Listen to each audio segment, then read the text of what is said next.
Hello friends, judgement series में आपका स्वागत है।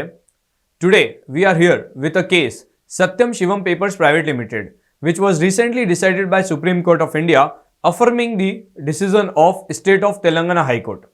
Now what was the issue?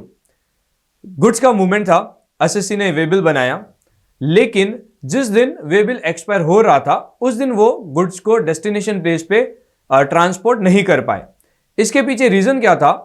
That anti-CAA and NRC agitation was going on, जिस वजह से जो ट्रॉली का मूवमेंट है वो स्टक हो गया रास्ते में। और जो 4 जनवरी 2020 जो ई वे बिल की एक्सपायरी डेट थी, उस दिन तक गुड्स डेस्टिनेशन पे नहीं पहुंच पाए। नाउ 5 जनवरी को संडे था और 6 जनवरी को गुड्स को उसने मूव किया जो ट्रांसपोर्टर था।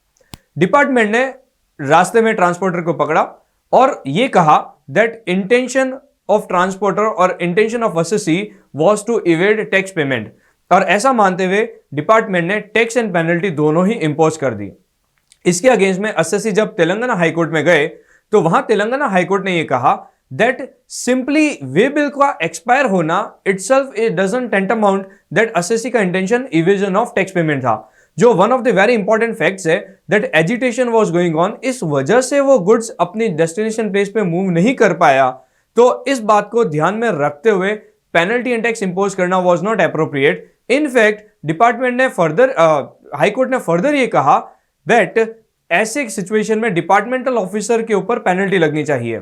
नाउ एक और पॉइंट था जिसकी वजह से हाईकोर्ट ने ऐसा कहा दैट ये जो गुड्स का मूवमेंट था जो डिटेन किया था रास्ते में डिपार्टमेंटल ऑफिसर ने उन गुड्स को rather than keeping at safe place अपने ही एक रिलेटिव के यहां पे 16 दिनों तक रखा। तो हाईकोर्ट ने यह कहा दैट पहली चीज जो रियल फैक्ट्स है जिसकी वजह से गुड्स डेस्टिनेशन प्लेस पे मूव नहीं कर पाया, उस पॉइंट को इग्नोर किया गया।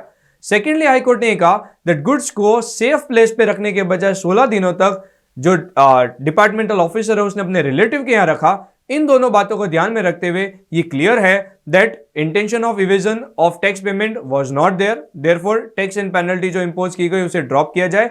एंड सेकेंडली, क्योंकि ये जो एक्शन है बहुत आर्बिट्रेरी है डिपार्टमेंटल ऑफिसर के पार्ट पे, देयरफॉर उसके ऊपर 10,000 रुपए की पेनल्टी इंपोज की जानी चाहिए, कॉस्ट इंपोज की जानी चाहिए, जो उसे रिट पेटिशनर यानी एसएससी को देनी रहेगी।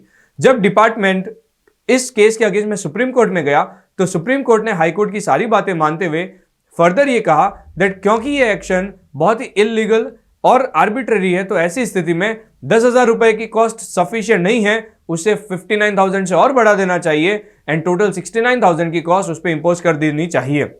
साथ ही साथ सुप्रीम कोर्ट ने यह भी कहा दैट ऐसे डिपार्टमेंटल ऑफिसर से जो ये लिटिगेशन की कॉस्ट है इसे भी वसूल किया जा सकता है। So department if department wish it can recover the whole cost of litigation from that concerned departmental officer.